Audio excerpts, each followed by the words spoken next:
Ladies and gentlemen and variations thereof, welcome to the Selectives Lorecast, a casual Elder Scrolls podcast. How did I... Wow, it's total brain... Your cat distracted me. Yeah, too much kitty cat. Too much cat. Khajiit. Too much sugar. My name is Rotten Tonight, and with me today are... Felix, otherwise known as Banu Hana Masaishi. And I'm Andrew, also known as the White War.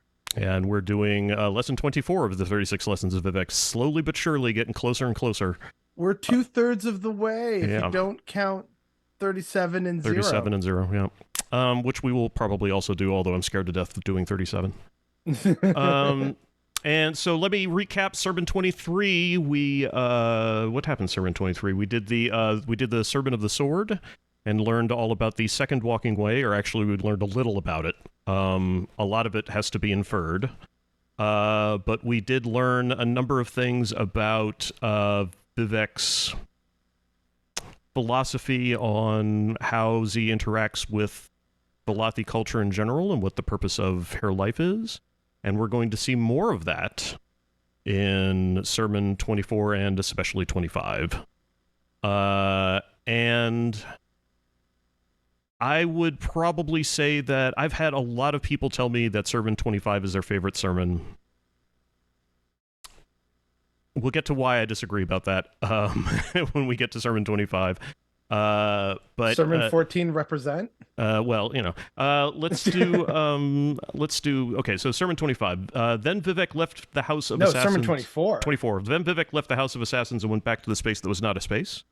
So we're back to where we've got once again the intro for the provisional house. From the provisional house, he looked into the middle world to find the third monster called Horde Mountain. So, the name of Horde Mountain becomes pretty clear once we start describing Horde Mountain. But the question that I would ask everybody to kind of think about in terms of the actual monster is, did the name come first, or did the physical appearance of Horde Mountain come first and then the name? In other words, are we talking about in universe or from a writing out of universe? And from a writing perspective, did Kirkbride come up with the idea of Horde Mountain from a visual standpoint and then assign the name, or did the name come first because the name is meaningful in some way? Well, why don't we ask him? Well, from what he told me when I talked to him a few years ago about the sermons, I asked him if there was a lot of editing he had to do, if there was stuff that he just kind of got rid of and things. He said no, most of the editing was just grammatical and spelling changes. Yeah. So if I take that at face value, then I would assume that what's written in this order is chronological. So in this case, Horde Mountain, the name, would come first. And I do think they moved a couple of sermons around a little bit, but I don't have any hard evidence in that. Yeah, it's just a gut feeling. He could have had the idea in his head and knew what he wanted it to do, and then applied a name to it to then describe it later. I mean, it's an unusually complex question. It is, but it's important because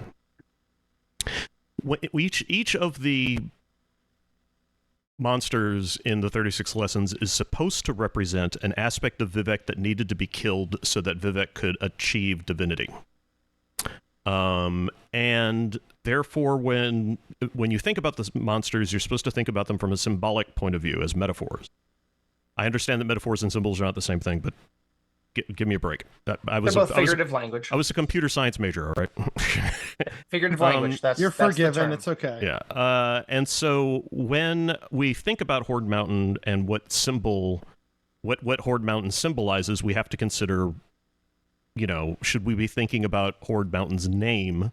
Should we be interpreting Horde Mountain's name or not? I would suggest that we do not. And that is mostly because I cannot for the life of me figure out what the fuck Horde Mountain symbolizes. I can, but we'll get to that later. Okay, good. But here's a description of Horde Mountain. It was made of modular warriors running free but spaced according to pattern, and from the highest warrior one could cut the clouds they spread out beneath them like a tree. I'm sorry, I read that wrong. And from the highest warrior who could cut the clouds, they spread out beneath them like a tree, a skirt whose bottom circle was an army that ran through the ash. So this is kind of like if you think about a giant cone or a Christmas tree full of people. A big people cone.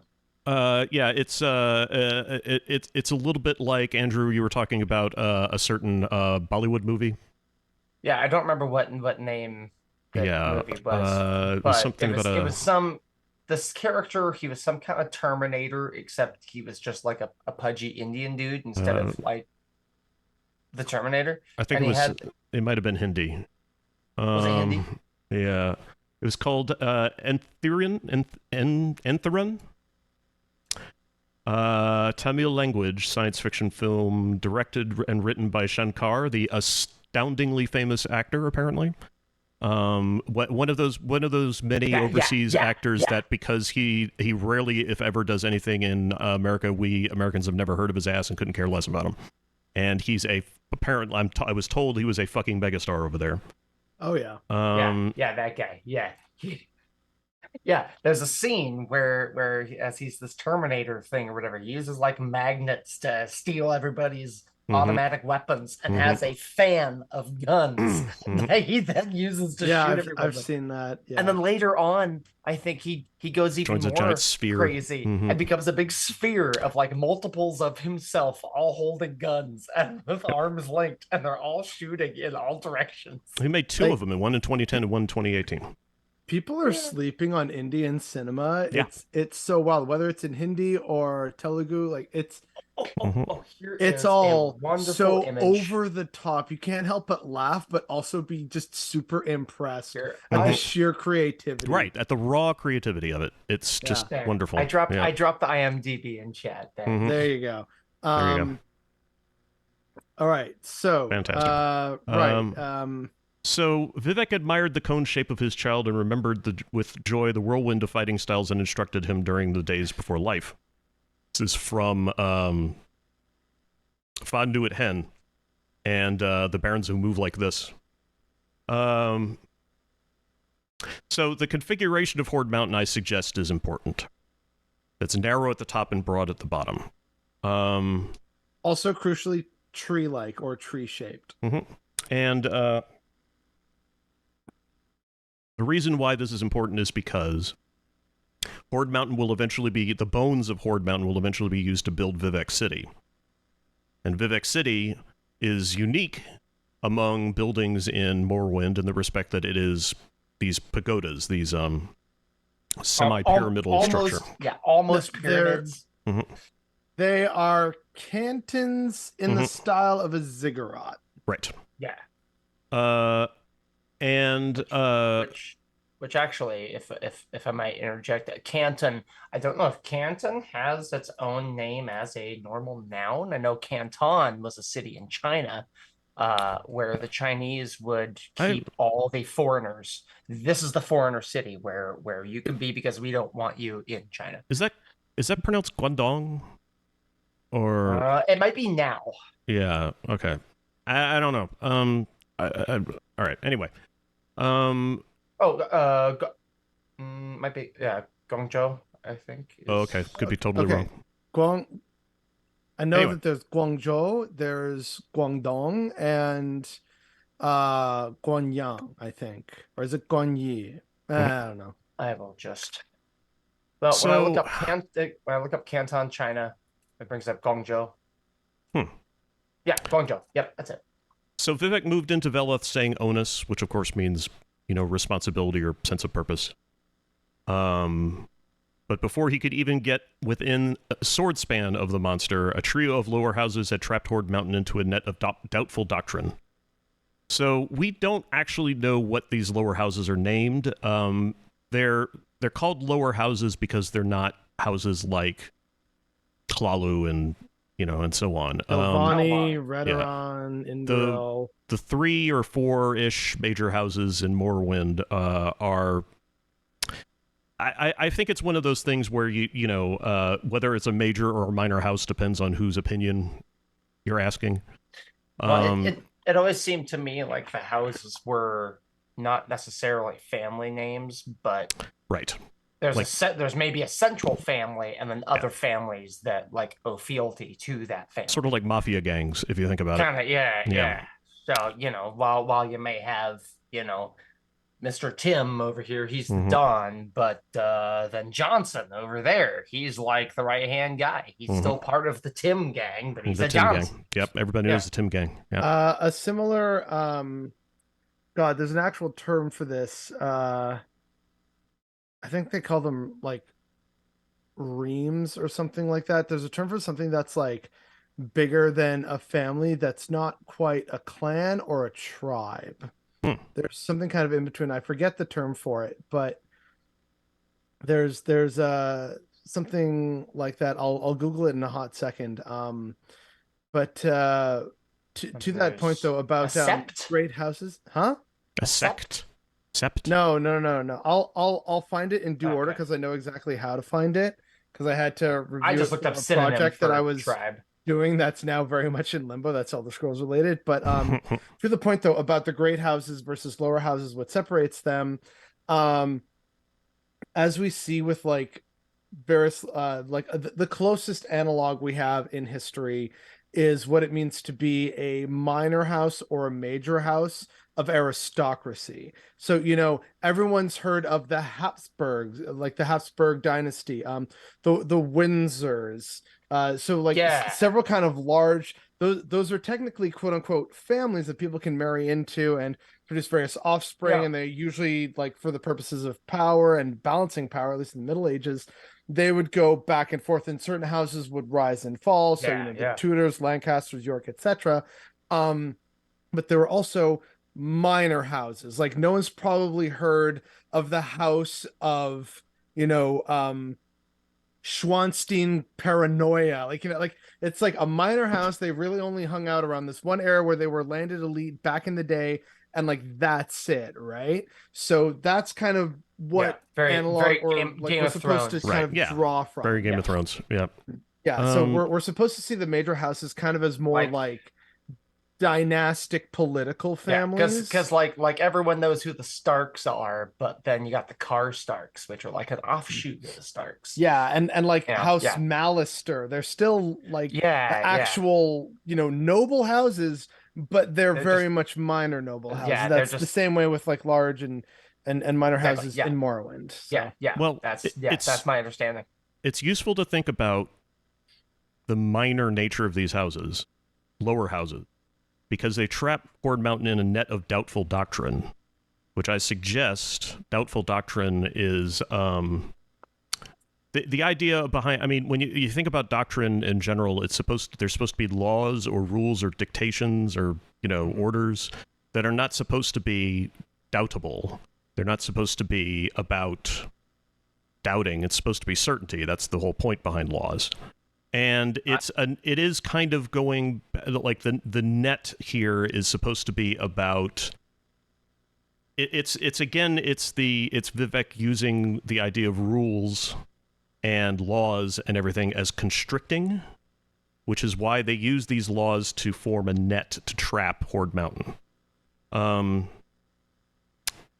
The reason why they're doubtful, I suggest, is because they're flawed. And that's important because Vivek's going to correct them in a little bit.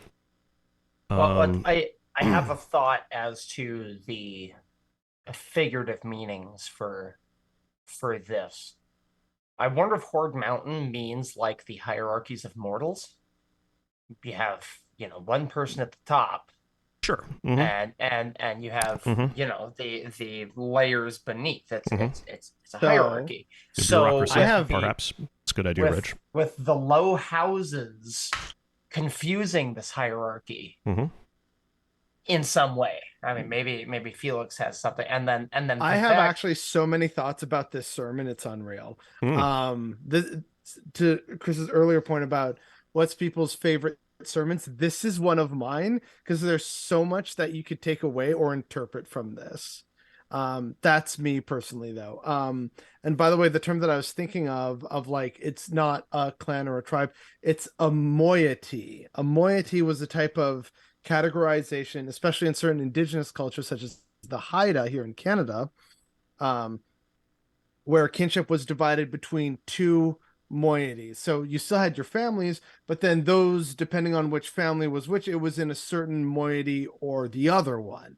So that's kind of how I've always viewed and interpreted the great houses and how they're described, because there's a whole bunch of different families that can be under that, but they don't say that it's a clan, because we have the different like, in fact, I think they aren't tribes with the Ashlanders. They're like Ashlander clans, if I recall correctly. It's the, like, isn't it the Arabenimson clan, and instead of the Arabenimson tribe or something like that? Yeah, and so like for me, viewing like the different sort of family ties and whatnot, that's not a sect or like a proper family or anything like that. I was like, I know there's a term, and I went and I found it, and yeah, it's a moiety. UESP is using clan and tribe interchangeably. Yeah, Okay. yeah, I just went to look at that. I mean, many would argue they shouldn't. Yeah. But you know, I get it. It's America. America likes to reduce things into simplistic terms. Well, it could also be, I mean, perhaps unintentionally, it could be an examination of how imperialistic powers don't necessarily differentiate things like that. Yeah. Also true. Also valid. I mean, is that meta commentary, or is it something that we can point to as an example of something that could be meta commentary, because it might just be ironic? Well, yeah, everything's meta commentary here. UESP is primarily based in Canada. Well, that makes them communists. But I wish that we were as communist as people think, either Americans or like other like foreigners, and let alone also the people up here who are like, Trudeau's a communist. It's like, buddy, I wish. Then I might have actually remotely a communist. For the bastard. Right now we're eating your dust. So yeah. Yeah. Well, guess what? I'm breathing it, motherfucker. Yeah. Which one of us is on fire? The answer, unfortunately, is both of us. Yeah. Yeah. I mean, both countries are currently on fire. Yeah. Welcome to the new normal, though it doesn't have to be the new normal. That's all. Everything's I'll say on about fire. That. Yeah, Next thing you know, just gotta go rake your forests, everybody. We'll forget how to water our plants and start buying Brondo. It's got electrolytes. Plants crave. I'm glad Felix got that reference. Of course, come on. Who hasn't seen Idiocracy at this point? Well, no. I'm at the go rake your forest thing. Okay, well that too, right? Okay. So we are happy to serve you and win. The Valathi said, which is a reference to Vivec's recommendation in the previous sermon of serve me and win. Trust not in luck. Vivec smiled at those brave souls around him and summoned celebration demons to cleave into the victors. So, yeah, I mean, a lot of sex. There was a great display of love and duty around the netted monster. Yeah. And Vivec was at the center with a headdress made of mating bones. Dick hat.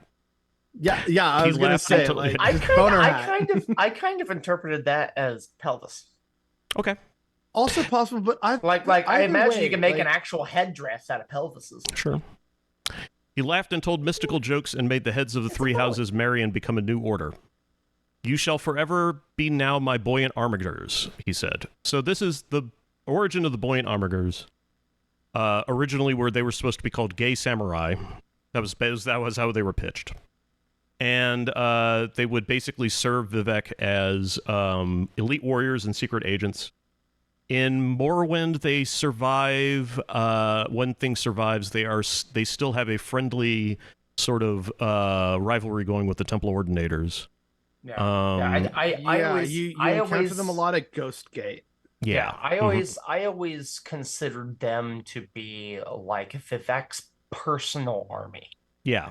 Like you have the guards and you have the like official samurai. military, and then then you have the Lord's actual people. Yeah. And, I remember rocking up to Red Mountain wearing all like enchanted glass armor because I was specializing in that. Yeah, because you gotta go pick a fight with the people that have Ariel's shield and Ariel's bow. You can find them at Ghostgate. Oh yeah, that's right. Oh god, that's a whole. God, every freaking location in that game is so freaking dense. There's just so much to do. I'd always go and pick a fight with them, so then I wouldn't get in trouble when I killed them. Yeah. I remember thinking about the last time I played Morrowind, I was walking around Saint Denis, and it just suddenly hit me that I had to talk to literally everybody here because they all had something to do. They all have stories. Christ, they don't waste anything in this game. That's why Ghostgate smells like ashy yams. That's the pollution. No. That's actually Ariel's bow. Oh, yeah. Yeah, because Ariel's Smells bow like ash smells yams. like ash yams. That's actually a thing. It is? Yes. Oh, okay. The more you know. The more... Yeah, hold on. Ariel's bow. I'm pretty sure. Let's see. Tell you about the yeah. This Telvanni counselor Thorana will talk to you about this bow, which she says smells faintly of ash yams. She says the smell is strongest in Ghost Gate near Raylan O'Thraville, who is the person who is holding on to Ariel's bow. Somebody wrote that. Yeah. Somebody got paid to write that, and it Smells like wasn't me, potatoes. and I'm very upset about that now. Yeah. So maybe it's not like an actual fact of Ariel's bow because it is Thorana. Yeah. But how else would she know? She goes around sniffing things. You ever think, like, maybe it's mean, one of these NPCs? She's the weird wine ant. She's like, a Telvanni Magister. I know she can just know things, but still, I like to prefer to think Mistress Thorana is the lady who would absolutely show up in your Facebook DMs pitching a multi-level marketing scheme. It's like, hey, have you tried Doom? Hey, have you tried Jenny Craig? Like, that would absolutely be her. Well, no, she wouldn't do that to me because I'm a man. Okay, fair, but she's I may turn out to be a Dremora who will kill her. Yes. So then Vivec pierced Horde Mountain and Muatra and made of all of it a big bag of bones. Bag of dicks. If I can rewind for just a second, I made a reference I don't think Felix got because he hasn't played ESO. Yeah. Yeah. I know. Mistress Thorana is in ESO, and she makes. I figured that much because I know. You find out why she hates men so much in ESO. Yeah.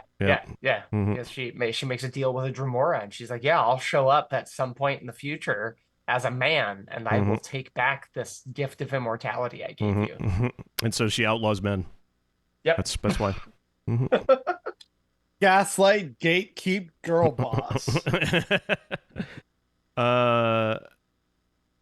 So the takeaway from Big Bad Bones is that Vivec has transformed her child from a useless and violent monster into a collection of bones, which are, again, like the earth bones. They're rigid structures of creation. They're very like the spokes of the wheel. Yeah. Which I feel like in this instance, it's less earth bones and more a simulacrum of earth bones in the foundations of a house, either physical or metaphorical. You got it. Yeah. At the touch of his right hand, the net became right scripture, and he threw it all northeasterly. Okay. Why did he throw it northeasterly? This is one of my favorite things that I figured out while doing this chapter, and I felt like, oh my god, I figured something out, and then I think I mentioned it to people, and everybody was like, oh, all right. He's flinging it into the future. He's flinging it into Molag Mar. Molag Mar is the only location in Morrowind that has a temple like the Vivec cantons. So that's what Vivec just created. I love that. Yeah, right. That explains Molag Mar, because I was always going, why does Molag Mar look like what one the fuck? part of one canton? Yeah. Did they have one left over there? They were like, why build 6 when you can buy 7 for, whatever, although 15% again, that's extra. why I loved Molag Mar, because I was like, oh hey, it's like a canton, and also it's got like an open rooftop, and it's in the ashlands. I'm like, okay, this that's is a cool. Stupid this idea. is peak Morrowind, like basically Molag Mar and Boss / like Telvoss. I mean, were like my favorite locations in Morrowind outside of Balmora. My only explanation for Molag Mar prior to now was that it was built as a proof of concept. Maybe. Before I thought it was a temple thing. It so is I a temple. assumed that it was like the Ordinators who built it or something. Or maybe they started building Vivec there where Molag Mar is, and they were like, "No, this kind of sucks. Let's just finish this one building just to show that we can do it, just to make sure, and then we'll go do it somewhere else." Baka's kind of saying the same thing, so I think maybe that's there might be in a game somewhere there might be a reference to Molag Mar as being a beta test for the Vivec structure. Either way, Coda wouldn't makes surprise it me. canon. Yeah, well. Yeah, I mean. Either way, I like it. Anyway, the contents spread out like sugar glows, and Vivec and the buoyant armigers ran under it laughing. Finally, the bones of Horde Mountain landed and became the foundation of the City of Swords, for which Vivec named after his own sigil, and the net fell across it and all between, or became bridges between bones, and since its segments had been touched by his holy wisdom, they became the most perfect of all city streets in the known worlds. No bigs. No big, just the most perfect city in all the worlds. No bigs. Perfect city planner here. That's all right. I think Johnny Anonymous is onto something in chat. I had to murder a bunch of people to get my plan to work. Oh. Yeah. I think there's some merit to that. Yeah. I have thoughts. We'll get to them. I will break this hierarchy of men that exists so that I can change the world. Something like that. I got a plan. I got to kill all these people. A lot of people to create my new world order. And do you think Vivec buried him in the walls? You think it's like the Great Wall of China, thing? Yeah. Well, if you look at the color of the stone that's used, it kind of looks kind of bone moldy, doesn't it? Throngs of Valathi came to the new city, and Ayam and Set gave it their blessing. So I talk a little bit about the blessings of Ayam and Set. They're like sweet pad. I'll finish reading and then I'll get to them. The streets were filled with laughter and love and the strength of tree-shaped enemy children. Ayam said, "To my sister brother's city I give the holy protection of House Indoril, whose powers and thrones know no equal under heaven, wherefrom came the Hortator." Set said, "To my..." by the way, it's a lie. The Nerevar came from House Mora, but all right, whatever. Set said, to my city, brother's city, I give safe passage through the dark corners still left by Molag Bal, and I give it this spell as well, Sothasil, which is my name to the mighty. It will protect the lost until their flight is on purpose, and fill all the roads and alleys with the mystery paths of civilization, and give the city a mind and make of it a conduit to the full concentrate of the Almsivi. So what the fuck did that do? Help prepare them for landfall? Well, clearly not.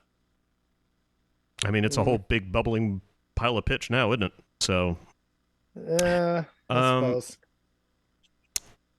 The Scalding Bay or Scathing Bay. It's worth mentioning that the Ordinators who are guards in Vivec City are from Indoril, so it's possible that that's what.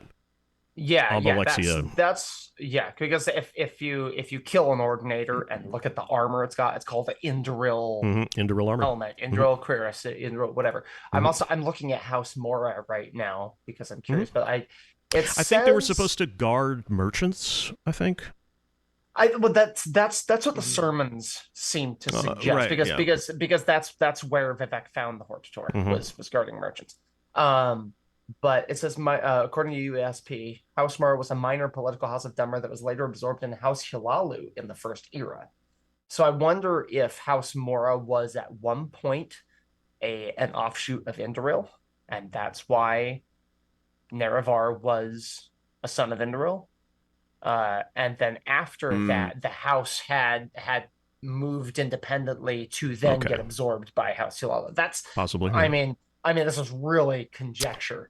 I mean, Bethesda hasn't followed my advice of making a game based around the events of the formation of Resdania, which seems to me to be like just guaranteed to be a massive top hit seller, and like nobody could possibly compete with it.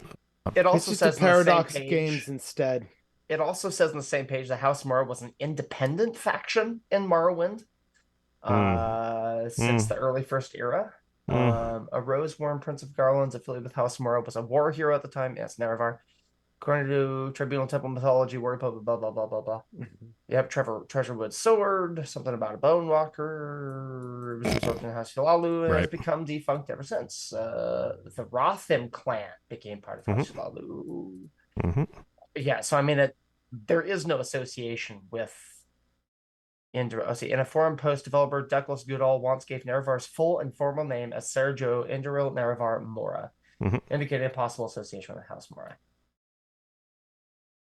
So I mean, based on, because if in old Valathi culture, the surname comes first, just like in Japanese culture. Yes. Right. So Indoril, that is Mm-hmm. his surname. Mm-hmm. So is Nerevar of House Mora, or is Nerevar named Mora? Couldn't tell you. Yeah, Could not tell you. that's yeah. I which is ultimately my Many point. mysteries. We don't know. So Sothasil's blessing seems to be he says it's safe passage through the dark corners still left by Molag Bal, and I think what he's talking about is the essences of Molag Bal that are still left in the bones of Vivec City. I think it's but it's not that these dark corners were purified. He didn't remove the dark corners. He just said you'll be safe with them. So I think that says something about Sothasil's inclination or perhaps inability to remove this taint, wink, of Molag Bal's. And I think there's probably like I feel like there's something sort of gamey-wamey happening here. Like maybe this is sort of a discussion, this sort of like a nod to the sewer system or something. But I mean, that's just my. That's just the metaphysics of Morrowind article kicking in again, At risk of sounding lazy, I wonder if it's just Sothasil waxing poetic that, the bones of our enemies mortar these walls, something like that. Yeah. Kind of in the same vein of what you're saying. I don't know. So, there is a connection that I think Kirkbride made, that Horde Mountain has a resemblance to the Tower of Babel. Oh. He said, in my head, it's Bruegel's Tower of Babel running around like a cosmic wire skirt frame across the desert. Maniacs on every level talking shit. And so that's part of the idea that I had that I wanted to talk about, but all right. Apparently MK and I were on the same wavelength. Fantastic. The wireframe skirt running around the desert talking shit. In like a million different languages because it's the Tower of Babel. Oh, yeah. The idea behind the Tower of Babel is that it's a metaphor for why people have disagreements and why multiple languages exist and why there's fragmentation of culture and etc. Well, yeah, because isn't the story of Babel is a biblical story that has the peoples of the world came together to share one language and they built the tower so high and something to do with the height of the tower challenged God, and so God cast it down and all the languages were fractured. Something like that. My understanding was that it's that all people already spoke one language, and in one of the earliest kingdoms of men, they wanted to build the tower to get closer to God, to ask God a bunch of questions, understand, kind of elevate themselves to the same importance. And God didn't like that, so God struck it down. And with the shattering of that, so too was humanity shattered and descended into various different tribes and peoples and languages. That's my understanding of it. There's a song called Skyscraper. So, but that means that skyscrapers make baby Jesus cry. So that basically means that the metaphor of Horde Mountain becomes a metaphor for the unity of people. It becomes about bad religion. That's who it is. Oh, bad religion. Okay. It becomes about people, or if not Horde Mountain, then the transformation of Horde Mountain becomes the creation of a place, a common culture, a unification of people. Felix, you had a thought? Well, again, I have so many goddamn thoughts about this entire sermon. Go, baby, go. Well, with regards to this part, I find it very similar to the idea of the Khajiit being a tower, of all of them ascending up to the top. At the very top, the one who could cut the clouds is I see a little bit of parallels with, not completely, with the main being the one who could actually reach up and touch the moon, and that's why there's only one main, is they actually managed to touch one of the moons. But the idea of a group of people being a tower, which I know also reared its head again as a concept when people were trying to figure out Skyrim and the wound at Snowthroat. And so people were saying, oh, it's about the Civil War, and like Skyrim's people are disunited, and so only by being united can the Nords actually, achieve success or glory and stuff like that, right? So this is not a foreign concept in Elder Scrolls lore. And I also like what's said earlier in the sermon about how it's very tree-like, which also lends us to the sort of that, in my opinion, is very deliberate to remind us of the sort of natural aspects of culture and civilization and intermingling that all humans on some baseline level can understand and relate to. And so that's part of what it is. So like the aspect for me in this sense of, the various monsters that Vivec has to kill in order to achieve godhood, Vivec has to kill the idea of herself being part of this greater mass of civilization. Z has to be separate from it, to be the one at the very top, the one who can organize and control the people in the population rather than being a part of it. Hence all the, a whirling wire skirt in the desert talking mad shit. You got to keep that organized. It's like in Wallace and Gromit when there's all the different sheeps on top, and Wallace, like Vivec, says, get yourselves organized down there. And they do, and we love it. So yeah, it's like Wallace and Gromit, really. It's made of cheese. Lorcan's ass is made of cheese. Yeah. Like, I mean, he is the moons. Yeah. He's cheesy. Commandments against depicting any living thing. Oh, interesting. Oh, what? Oh, should I be reading Twitch chat again? I keep forgetting to do that.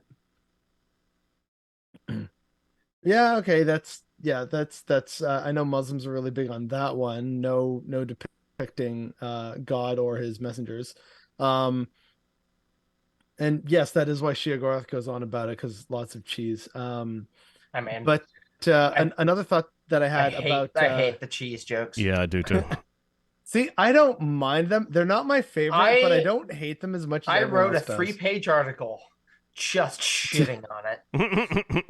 Okay, well, live your best life, friend. Yep. One of the other things, well, I'm just trying to find it. Right, a trio of lower houses have trapped Horde Mountain in a net of doubtful doctrine. Is there something here that we want to kind of draw some earlier parallels to, such as like the fact that it's a trio? So are we thinking it could be like a minor enantiomorphic event, hence like the whole like, we're maybe they somehow beat it, but like we're not sure, and then it's up to Vivec the observer to decide how this battle goes? Like I'm not sure, but I remember seeing that, and when I learned more about the enantiomorph, I thought, oh well, hey, I wonder if that's a part of it. That's just something that I wanted to put out there to people that may or may not be a valid idea to pursue. Yeah. He said. I think I'm trying to figure out instructed language. Okay, I got to think about Esperanto in here, though. I was trying to remember why I brought it up, and I can't remember anymore. Something about the slowed, obviously. Oh God, that's right. I didn't even. Should have thought of that. Okay. As Esperanto, if you play the Cloud Rest trial in ESO, the big boss slowed speaks in Esperanto, and it's fucking fabulous. I feel like that's kind of just cheating, though. They just didn't want to make. Well, no, because there are some replacements they do, so it's not entirely Esperanto. Wink. So we've only been casting for like 40 minutes. Yeah. So I'm going to suggest we do Sermon 25. Well, are we done with this? I feel like we're not done. Do you have anything else you want to mention? We're at the end of it. Yeah. Well, I would like some more feedback to my idea of maybe the net of doubtful doctrine, and then it's up to Vivec to sort of resolve that, of whether that might be a minor enantiomorphic event or not. I mean, just about everything in here is. It's about the creation of a structure from solid, foundational bones. So, it's the system that Vivec invented with the creation of the whirling school. All right. Then last thing I'd say, also relating to the noted tree-like structure of Horde Mountain, beyond the idea of just people ascending to form a tower, which we see reflected with the Khajiit, some musings about the Nords, the Dwemer being another well-known example. I also want to point out that tree-like and the whole concept of them becoming bones, a lot of strong parallels there with Ifri or Ifrei, laying down the bones and the laws of the natural universe. This could be a parable for the laws of civilized society, if you want to call it that. Yeah, exactly. Which cut people into better shapes, according to Vivec, which is the point of the City of Swords. It all works. It all kind of makes sense. Which that analogy or that metaphor sounds a lot like Nimic surgery. Yeah, because I think that's kind of the knee-jerk reaction we have when we start hearing about cutting things into better shapes. We start thinking of Mehran's razor and recreating yourself. And I think you're right. That's an extension of the idea, but it's not the same idea. I don't know no Redguard who ever held no Mehran's razor, but they love their swords and cutting. That's right. Proud Redguard people who don't need no razor. But Sermon 25, the reason why I mentioned... Put that on a shirt and sell it. No. The reason why I mentioned Sermon 25 is it's relatively short until we get to the promise of the Sige at the end. Manscaped. Hey, all right. I'm all for manscaping.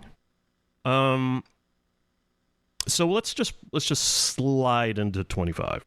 Just ease into it real slow but steady. 25 makes me feel alive. So the scripture of the city, this happens after the creation of Vivec City in Sermon 24. Vivec feels necessary to mark the occasion by describing her city in extraordinarily poetic terms. All cities are born of solid light, such as my city, his city. So, that's interesting. In a lot of early cultures, cities were considered to contain or be possessed by divine beings. Pre-Christian Romans sieged a city. They would first surround the city and pray to its guardian god to come over to their side. This is why the name of the city of Rome's guardian deity was a carefully hidden secret, and nobody could pray to it. But then the light subsides, revealing the bright and terrible angel of Veloth. That's Vivec. He is in his pre-chimerical form, demonic Vec, gaunt and pale and beautiful. This is pre-chimeric, by the way, is Vivec before merging with the simulacrum of the Dwemer. Skin stretched painfully thin on bird's bones, feathered serpents encircling his arms. His wings are spread out behind him, their red and yellow ends like razors in the sun. The wispy mass of his fire hair floats as if underwater, milky in the nimbus of light that crowns his head. Oh yeah, there we go. His presence is undeniable, the awe too much to bear. This is God's city, different from others. Cities from foreign countries put their denizens to sleep and walk to the star-wounded east to pay homage to me. The capital of northern men, crusty with eon's ice, bows before Vivec the city, me it together. Self-thought streets run through tunnel blood. I have rebuilt myself. Hyper-eyed signposts along my traffic arm, soon to be an inner sea. My body is crawling with all gathered to see me rising up like a monolithic instrument of pleasure. My spine is the main road to the city that I am. Countless transactions are taking place in veins and catwalks, and the roaming as they roam over and through and add to me. There are temples erected along the hollow of my skull, and I will wear them ever as a crown. Walk across the lips of God. It's one of my favorite sentences in this sermon. It's a good one. They add new doors to me, and I become effortlessly transimmortal with the coming and goings and the stride heat of the market where I am traded for. Yell of the children, hear them play, scoffed at, amused, desired, paid for in native coin, new minted with my face on one side and my city body on the other. I stare with each new window. Soon I am a million-eyed insect dreaming. Red, sparkling war trumpets sound like cattle in the ribcage of shuffling transit. The heretics are destroyed on the plaza knees. I fled over into the hills, houses rising like a rash, and I never scratch. Cities are the antidotes to hunting. That's an interesting sentence right there. Cities are the antidotes to hunting. This is the idea of society ending the hunter-gathering process. Yeah. I raise lanterns to light my hollows, lend wax to the thousands, the candlesticks that bear my name again and again, the name innumerable, shutting in mantra and priest, God city, filling every corner with the naming name, wheeled, circling, running river language, giggling with footfalls, mating, selling, stealing, searching, and worry not ye who walk within me. This is the flowering scheme of the Arbus, this is the promise of the Sige. Egg, image, man, God, city, state. I serve and am served. I am made of wire and string and mortar, and I accede my own president, world without am. Okay, so here's where the beat is. It's a good sermon. Yeah. It's got some lovely thoughts about the creation of a city and the purpose of a city's culture. But for the lore nerds, the promise of the Sige is something that a lot of people fucking puzzled about. So the description of the promise of the Sige, which is Paname's original form as perceived by the Sigic order, is that it involves several steps that each of them seem to indicate a progression of existence. So my original thinking was that this was related to the 6 transformations as explained by the Bhagavad Gita. Asti coming into existence, Jayate or birth, Vardhate or growth, very long word I can't pronounce properly, 2 of them. Reproduction, withering with age, and death. Felix, if you want to give him a shot, please do, because I'm just absolutely fucked. All right, hang on. Let me find him, or drop the. I'll drop him in the chat. Mm-hmm. There you go. Okay, so Asti, Jayate, Vartate, Viparanamate, Apakshyate, and Vinashyati. There you go. I no doubt butchered those 2, though. Don't. Yeah, that some sounds of them a lot like the the Argonian life cycle. Argonians, very based race. Well, there's a thing. If you do the Merkmeyer, you know how I remember it. Yeah. Mm-hmm. Yeah. There's the big like Mayan calendar looking thing. Yeah. So I'm not saying that that's not what these are. But it's really hard to ignore the progression of Vivec through the 36 lessons and not see that these are kind of echoed here. And the idea of Vivec beginning as an egg and an image, it's stated outright in the first sermon. Within me is an egg and an image. And then, or an image and an egg, as described by Sathasil. Vivec then evolves into a air quotes man by absorbing the simulacrum of her mother, and then ascends to godhood after arguably reaching the provisional house, although I would sometimes suggest that maybe Vivec is attempting to ascend to godhood and never quite makes it. A city contains gods, as we discussed with the case of Rome and other ancient civilizations, and therefore it is greater than a single god. A state contains cities and is therefore greater than a single city. It doesn't have to be much more complicated than that, but I think we can go a lot more complicated than that. Our first explanation is the state of Chim. The promise of the Sige might be related to the Sigic endeavor, not the Sigic order, which is often thought to be the attainment of the state of Chim. Therefore, this could be the last step of the promise, state as in the state of Chim. So therefore, placing it last in these steps implies that state is something that is only obtained after becoming a god. Indeed, it also requires becoming a city. So can we infer from that all references to what is clearly the Chim state in the previous sermons is therefore impossible, or are we wrong about our interpretation of the provisional house, which I suggested is the state of Chim? Because the provisional house was reached before becoming a city. I think it makes more sense to consider the final state is the promise of the Sige as a more perfect state of Chim, or the one where the practitioner completely understands and is comfortable with the knowledge that they have achieved. I would suggest that because Oh, I get to that. Okay, good. It is not hard to understand how this might be possible. We all operate and utilize things that we don't fully comprehend. The internet, for example, brings us nearly unlimited knowledge, but its use does not require one to be able to understand the entire TCP/IP stack or how DNS servers work or anything. So perhaps we can consider the confusion Vivec experiences when Z is greeted by the poem at the end of Sermon 19 as a sign that while Vivec has achieved Chim, he has not fully embraced the state and perhaps as a result cannot attain the Amaranth state. Which brings us to the second explanation, the state of Chim as Amaranth, or the final state as the state of Amaranth. While related to the previous explanation, it's possible that this is the state of dreaming, the Amaranth state, which might be the last stage of the Psijic endeavor, and therefore, by the way, Chim would not be a state mentioned in the Promise of the Psij. After all, Vivec describes the endeavor as a method of achieving the tower and then what to do after. Achieving the tower has already been explained to us in Sermon 21 when we discovered that the tower is a metaphor for envisioning the Auric wheel on its side, the first step in attaining Chim, the state in which we can now understand to be the true nature of reality. What we do after might well be the Amaranth state, since we do know that the Amaranth cannot happen without a full comprehension of Chim. How can one become the dreamer if one does not fully understand the dreamer? Therefore, the promise of the Psij might well be the promise of the Amaranth state, the promise made by Lorcan when he observed the wheel, learned the truth about the Arbus, and conceived the only possible escape.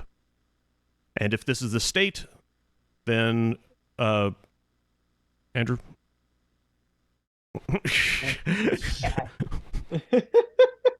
Good Lord.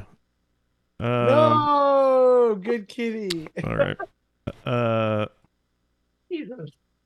Wow. She had one paw on the bracket, another one on the enter key. On the enter key, yeah.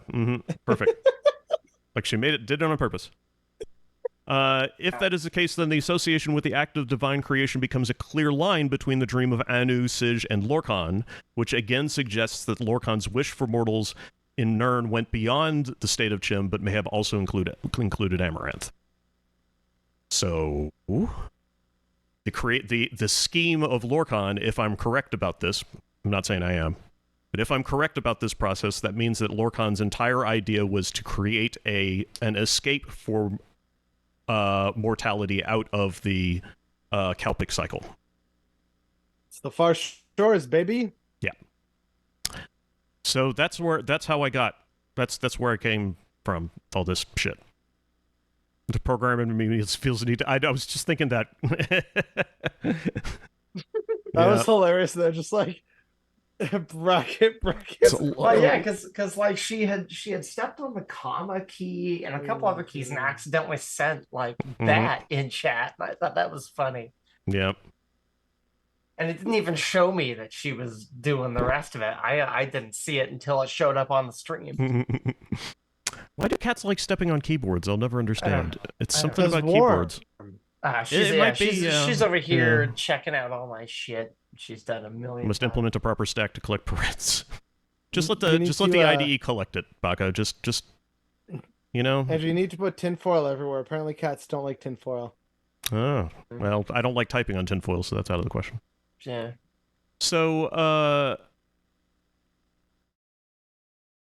yeah, that's the promise of the Psij, I'd suggest, is the promise of the creation of the universe. The sounding of the creation of the universe is therefore the escape of the universe. The inevitable end of it. Psij is equivalent to Om. It's the first sound of existence. Yep. My confusion is in the order egg, image, man, God, city, state. Why is God immediately after man but before city? Good question. I mean, because it's because we had deities and religion before we had civilization. Well, or cities. Yeah. Look at all the old figurines we've seen of like fertility gods and fire gods and hunting gods. I'm thinking like patron deities, like Athena to Athens. Well, that's a more complex concept. The religions generally start. I don't know if this is a hard and fast rule, but religions generally start as the worship of nature. So, worshipping rain, worshipping lightning, fire. etc. So it's an I've anthropological. less seen it as nature, but more natural forces. That's kind of what I mean. Yeah. So it's an anthropological progression and not a size progression. Well, the problem that I have with it is that I was trying to figure out why egg came before image, because, I'm basing this off of Jungian definitions. Cross Jung off your bingo cards, everybody. The idea being that that speaking of image, if you haven't to have an image of a thing is to have half a thing, is what Jung used to say. It's the idea of having an idea of something, but not actually possessing the actual thing. And because with the image thing, so not to cut your statement in half here. I mean, we say all the time, oh yeah, I knew this person before you were a twinkle in my eye. Right? Like, you don't, the image comes after the egg because you don't know that there's an image until you're aware of the egg. Right? You don't name your child before you know you're pregnant. Right? Okay. I mean, that's kind of my thought. The image being the idea of this individual, right? So if the egg comes first, well, hey, there's a new person coming. Well, who are they going to be? It seems to naturally follow that progression. So then, or is it egg, image, man? Then the image becomes a person. Maybe the person becomes a god, founds a city, and then the state. Is it talking about Vivec? Is that what this is? Yeah. I mean, obviously because of egg. Yeah. Also, egg, just from like everything has to come from an egg, but eggs in various creation myths have also represented the sum totality of what's to come. So it represents. In Kirkbride speak a possit point. It becomes a point of creativity. What could happen from this? The egg could be fertilized. It maybe won't be. That's or the it whole could be point. the egg of a serpent. Sure, whatever. But the whole point that I'm trying to make is that there are actually some reasons why you can interpret a variety of ways and means why it actually makes sense of egg, image, man, god, city, state. I'm making Lorecast connections now because, like, snake eggs.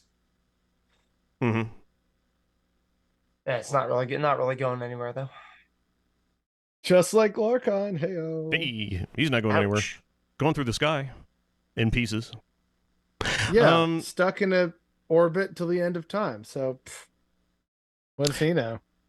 So, yeah, that's sermon 24 and 25, I guess. Yeah, maybe. Yeah. Like cars. Yes, that's right. Eventually, Lorecast stopped thinking.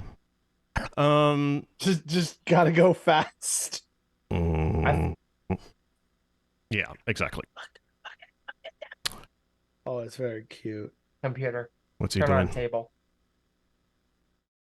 Cat. Oh, dog. That's very cute. Very sweet. They love each other. Oh.